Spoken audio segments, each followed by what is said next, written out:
খন্ডিবে কে তারে চক্রবৎ চলমান অসীম অনন্তে। চারিদিকে দৃষ্ট হয় বিয়োগের খেলা, একে একে পরিজন বন্ধুজন হারায় আধারে তারার দেশে। অকালে নগর যেন খেয়া ফেরিঘাটে, ঢেউয়ে ঢেউয়ে মন যেন তরঙ্গ উত্তাল।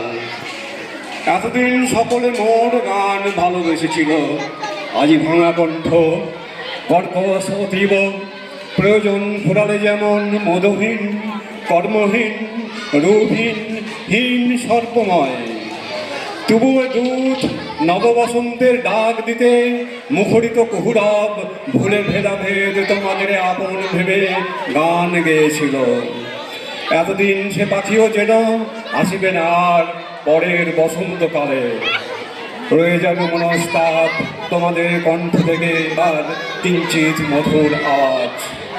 এরই মাঝে মনে হয় এই তো সেদিন পৌঁছিনো আমার চারণ ভূমে। দাগ কিছু কেটে যেতে পারি নাই, শুধু ভেবে ভালোবেসেছিল তোমার দেউলের দেবে। আর তার চারিধারে যত কচি কাঁচা অমৃতের সন্তানের বিলায় দিয়েছি যা ছিল মোর সনে অকাতরে। দেখিতে দেখিতে যেন কড়ানারে ওই দাঁড়ায় বানপ্রস্থ সদর দরজায়। মহাকাল ডাকে যেন সব কিছু ফেলে সন্ন্যাসীতে যেতে হবে তার আমন্ত্রণ।